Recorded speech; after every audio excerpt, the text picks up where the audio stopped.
Bueno, seguimos con este estudio sobre la depresión y en este caso la segunda parte de la ansiedad.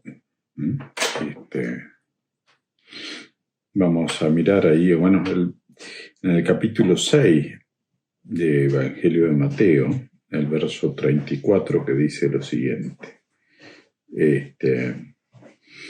Así que no os afanéis por el día de mañana, porque el día de mañana traerá su afán. Bástale a cada día su propio mal. Otra versión dice, por tanto no se angustien por el mañana, el cual tendrá los propios afanes y cada día ya tiene sus propios problemas. Bueno, el objetivo es revertir la sensación de tensión, nerviosismo y preocupación. ¿Sí? Bueno, porque la ansiedad tiene consecuencias en nuestra vida. ¿Sí? Bueno, el problema de la ansiedad no es simplemente un problema, sino que genera otras actitudes que son dañinas. De hecho, para nosotros como creyentes son actitudes pecaminosas. Veamos algunos ejemplos. ¿Qué nos puede pasar si nos mantenemos ansiosos? Por ejemplo, la ansiedad respecto del dinero puede generar envidia y avaricia, hasta tomar lo que no es nuestro, ¿sí? Provocando una tendencia a acumular mucho más allá de lo que necesitamos. Esto generado por la ansiedad. Si estoy preocupado por el día de mañana, voy a tratar de tener dinero para ese tiempo. Bueno, también la ansiedad respecto del éxito puede provocar que seamos, tener malos tratos con los demás y que nos enojemos fácilmente y que nos volvamos agresivos porque queremos ganar, queremos tener éxito, queremos ser los mejores. ¿Sí? Necesito ser el mejor. La ansiedad con respecto a nuestras relaciones con los demás y puede llevarnos a evitar amistades, a aislarnos, que seamos indiferentes o que vivamos sin compasión. ¿Qué me importan los demás? La ansiedad con respecto a cómo los demás van a responder cuando nos relacionamos con ellos puede producir que tengamos miedo a decir la verdad. Condiciono lo que quiero, lo que soy, lo que pienso, para no ser rechazado.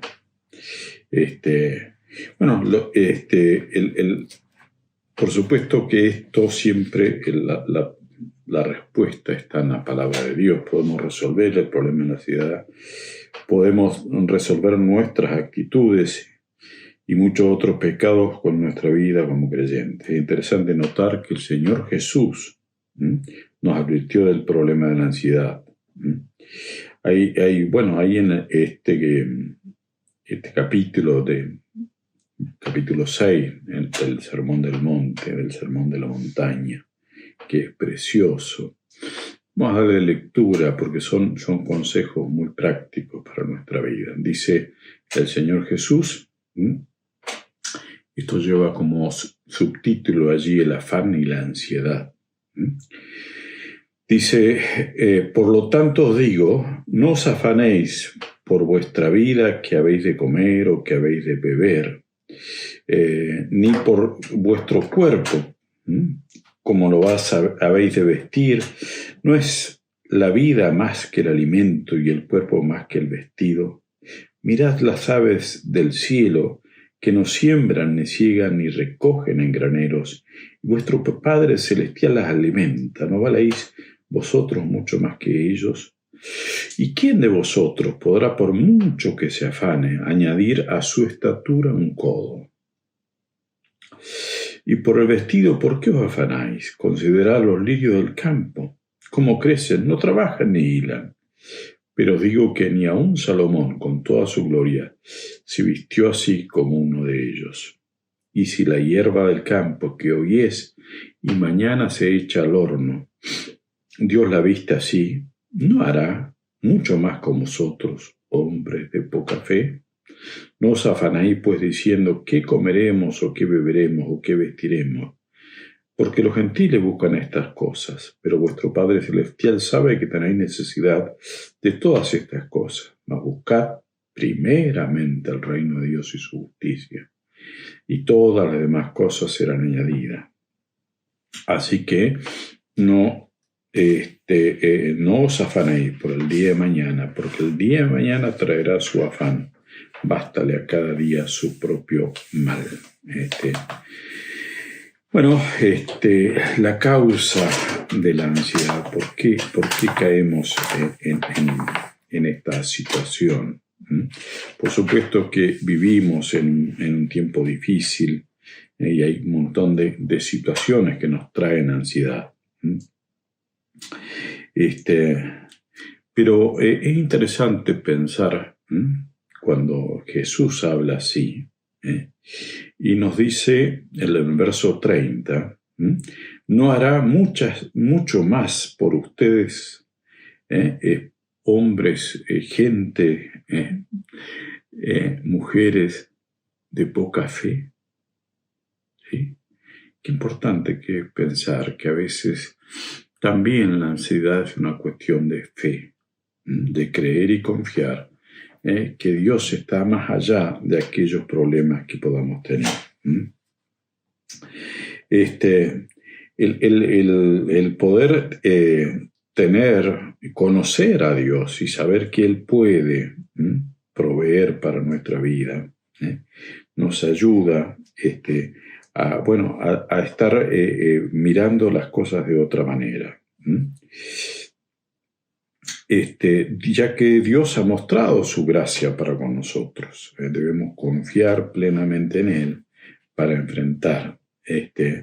Ahora, por supuesto que mal estaríamos nosotros si dijéramos que todos tenemos fe suficiente, ¿sí? Y entonces a aquel que está muy ansioso le decimos, vos no tenés fe, pero yo sí tengo. La posición correcta que vemos en la palabra de Dios allí, en Marcos capítulo 9, verso 4, dice, yo creo, pero ayuda a mi incredulidad. Entonces, todos nosotros necesitamos crecer en la fe. Creemos, somos creyentes, pero necesitamos que nos ayuden porque nos falta creer más, ¿sí? Ese es un constante. Pablo, cuando le escribe a Timoteo, le dice que pelee la buena batalla de la fe. De modo que debemos pelear esta batalla de fe y darnos cuenta que es necesario responder al problema de raíz y no al problema superficial de la ansiedad.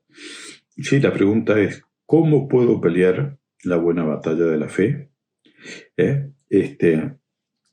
Descubrir, en la ansiedad esa falta de fe también y de confianza en nuestro Dios. A veces lo que sucede en nuestra vida es como, a veces pasa cuando estamos viajando, el auto se llena de barro, de tierra, y hay que usar algo para despejar, o si no, vamos a tener un accidente.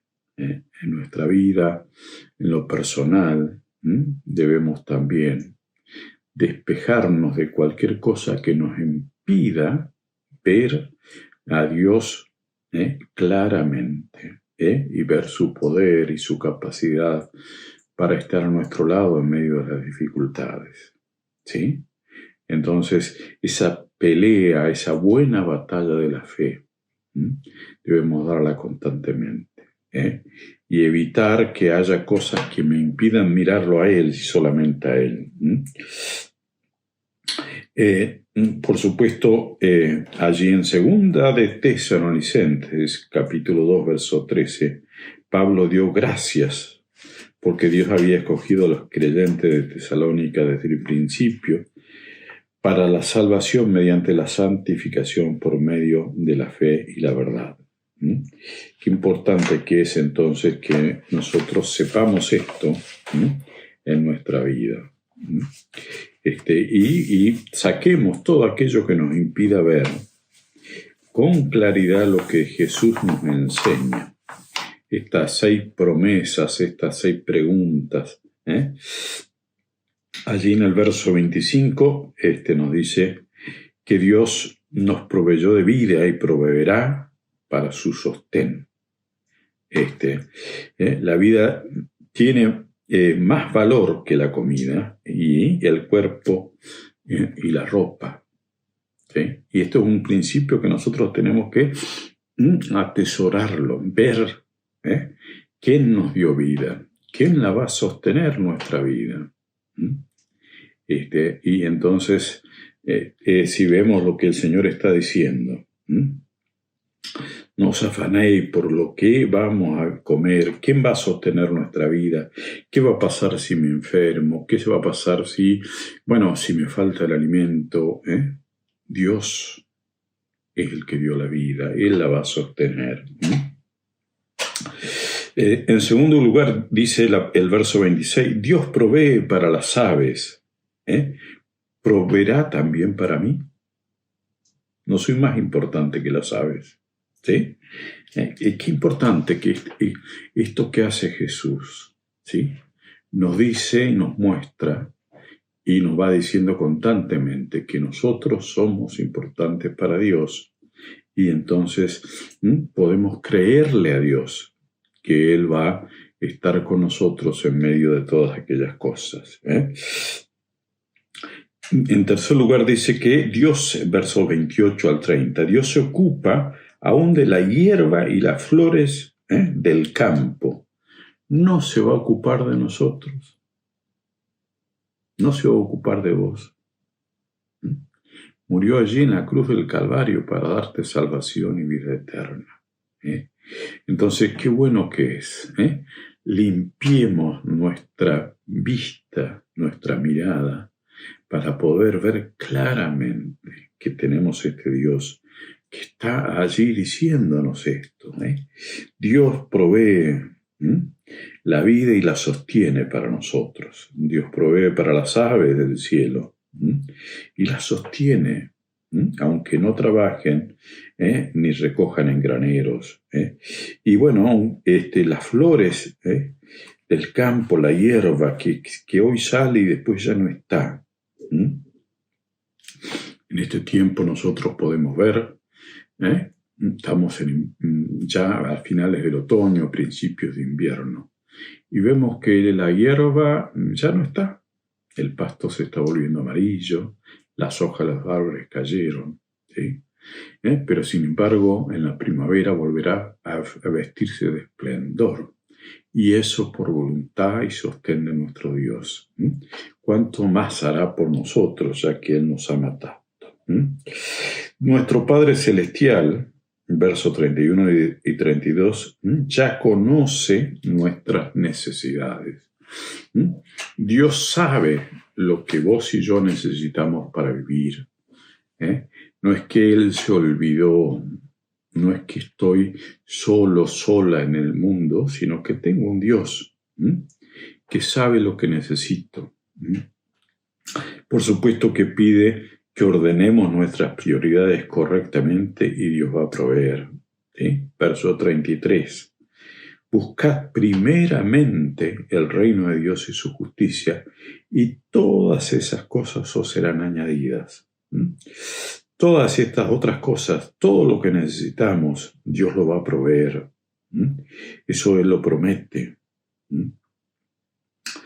Y, por supuesto, Dios no permitirá, verso 34, no permitirá que las pruebas de ningún día sean más de la que podamos soportar. Así que no os angustiéis, dice el verso 34, por el día de mañana, porque el día de mañana traerá su propia preocupación. Bástale a cada día su propio mal. En 1 Corintios capítulo 10, verso 13, vemos también que dice lo siguiente: no nos ha sobrevenido ninguna tentación que no sea humana, pero fiel es Dios, que no nos dejará ser tentados más de lo que podéis resistir, sino que dará también con la tentación la salida para que podamos soportar. Qué precioso es esto, ¿no? Saber que Dios sabe cuánto podemos soportar, cuántas veces nos encontramos, nos ha pasado de que, tantas preocupaciones que pensamos, yo ya no puedo más. Pero Dios sabe cuánto puedo. Y va a estar a mi lado, me conoce, sabe mis necesidades. Así que es cierto que en el mundo tengo aflicciones. Pero tengo a Dios de mi lado, que sabe lo que necesito y no me va a mandar más allá de lo que yo pueda soportar. Es precioso esto, recordarlo, memorizarlo, mantenernos mirando a este Dios. La ansiedad, por supuesto, que es un problema de todo ser humano. Pero si puedo descansar en las promesas de Dios y confiar en Él, tener una fe plena que su gracia que nos ha mostrado en el pasado también lo hará en el futuro. De esa manera podré enfrentar y debo decidir, ¿sí?, creerle a Dios, creer en el Señor Jesucristo, decir y decirme, yo voy a ser de Cristo y voy a poner el reino de Dios en primer lugar en mi vida.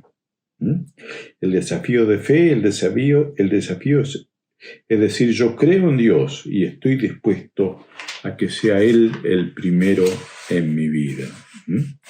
Estas son las cosas que hay que tener presente para poder lograr salir de la ansiedad. Cuando decimos, hagamos esa lista de cosas que me preocupan, que me ponen ansioso, que me ponen ansiosa, que me quitan la tranquilidad. Y ahí, al costado de esa lista, pone esta también. Filipenses 4:6, no se aflijan por nada. Lucas 12:25, por mucho que uno se preocupe, no podrá prolongar su vida, ni siquiera una hora. El Salmo 23:1 dice, el Señor es mi pastor, nada me faltará. Isaías 7, verso 4, no tengas miedo ni te acobardes. Proverbios 3:5, confía de todo tu corazón en el Señor. Proverbios 16:4, el Señor lo ha creado todo con un propósito. ¿Sí? El Salmo 147:3 dice, Él sana a los que tienen roto el corazón. Y 28:20 de Mateo, yo estaré con ustedes todos los días. Esta certeza nos permite confiar. Y por supuesto, el desafío y la oración que debemos realizar ahora, es decirle a Dios, Dios, hoy me decido por Jesús. Hoy resuelvo mi relación contigo, hoy reconozco que necesito a Jesús como mi Salvador, hoy lo acepto. Hoy lo invito a que venga a mi vida. Sé que Dios me mostró su gracia hoy. Él es el Dios que me estará mostrando su gracia todos los días de mi vida. Amén. Que Dios les bendiga.